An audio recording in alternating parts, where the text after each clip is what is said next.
Shalom, salam sejahtera bagi Bapak Ibu Saudara-saudara, anak-anak yang dikasihi oleh Tuhan Yesus Kristus.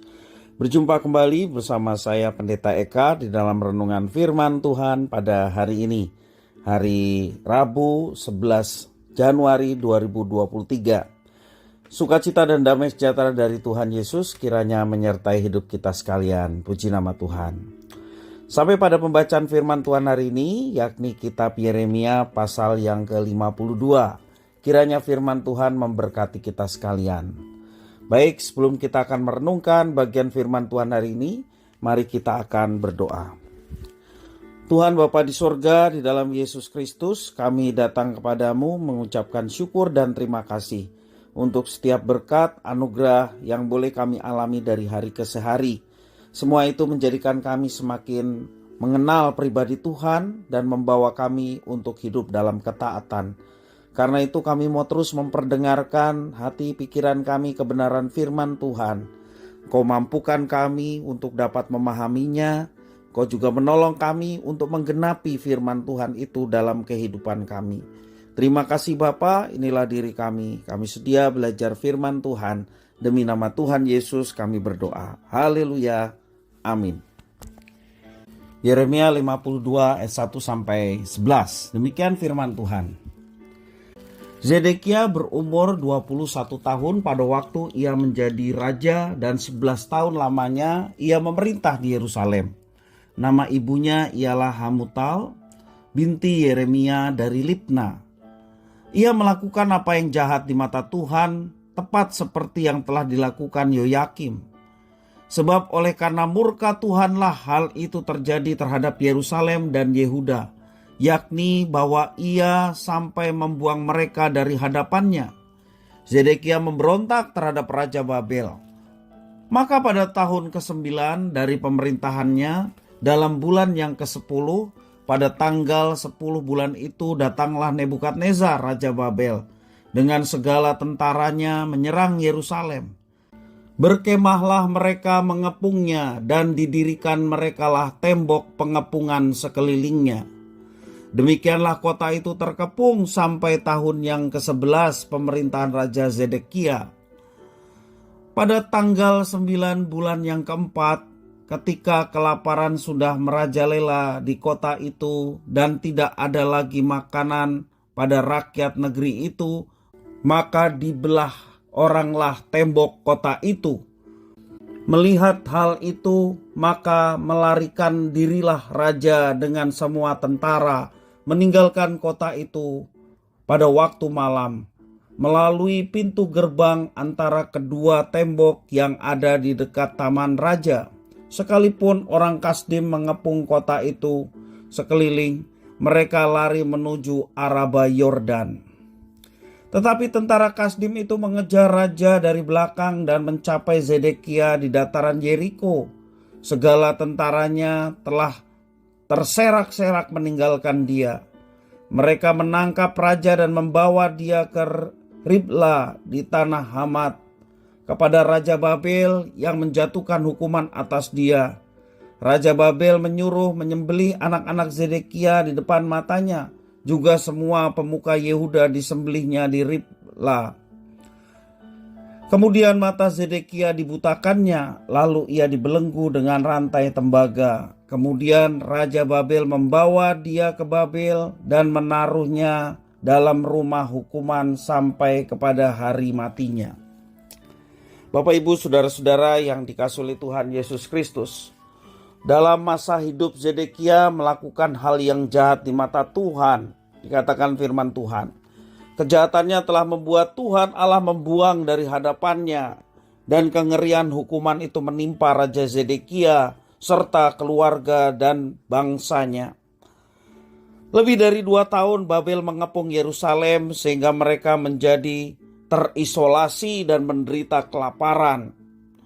Dalam kondisi demikian, melarikan diri dilihat sebagai solusi yang baik oleh Zedekia.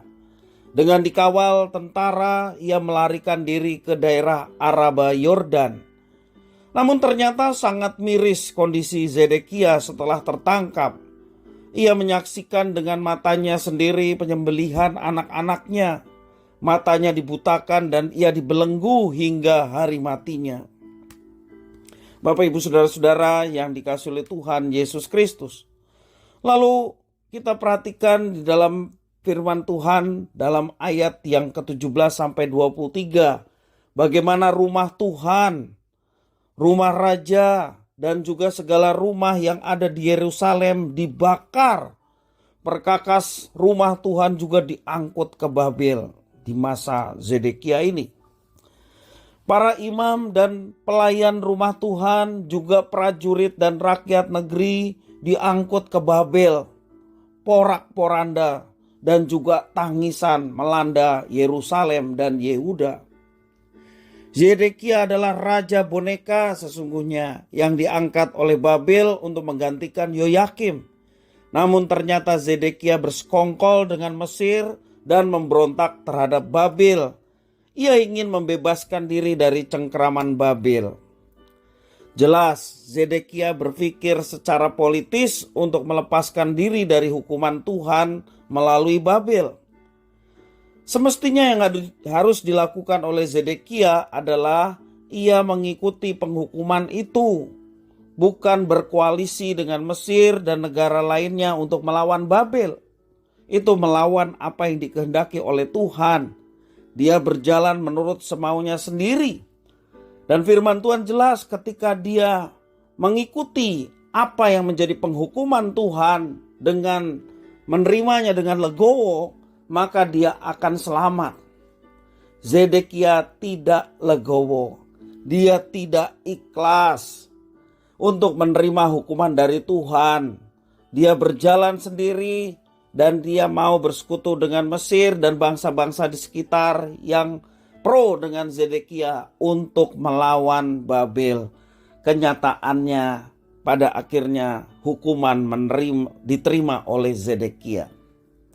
Bapak, Ibu, saudara-saudara yang dikasihi oleh Tuhan Yesus Kristus. Ini pelajaran yang sangat penting buat kita semua. Untuk bersikap ikhlas ketika kita menerima konsekuensi dari tindakan kita yang salah dan tidak berkenan kepada Tuhan. Dalam segala tindakan selalu ada akibatnya. Apalagi tindakan yang melawan Allah.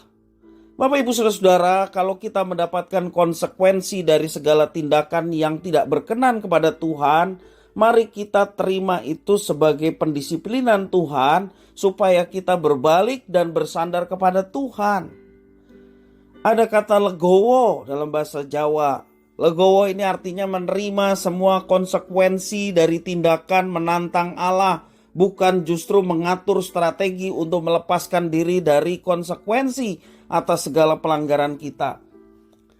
Sikap kesatria yang seharusnya dimiliki oleh murid-murid Kristus kita sekalian adalah kita memiliki hati yang ikhlas untuk menjalani konsekuensi dan hati yang hancur yang mau memohon pengampunan kepada Tuhan.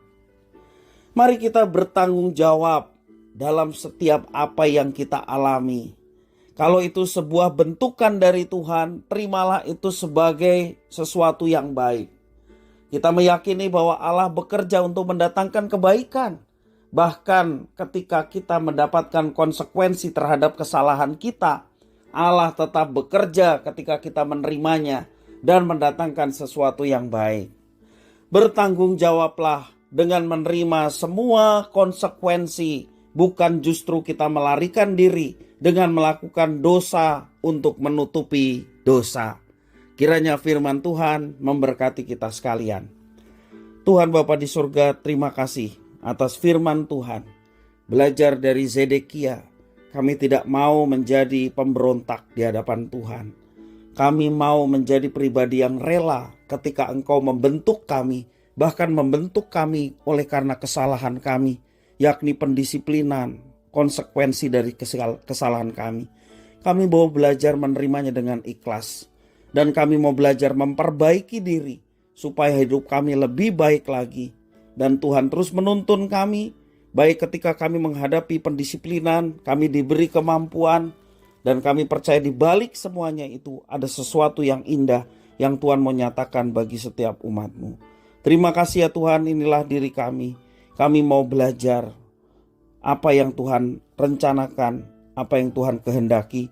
Kami mau laksanakan dalam kehidupan kami setiap hari. Terima kasih Bapa. Inilah doa, permohonan, ucapan syukur atas firman Tuhan. Demi nama Tuhan Yesus kami berdoa. Haleluya. Amin.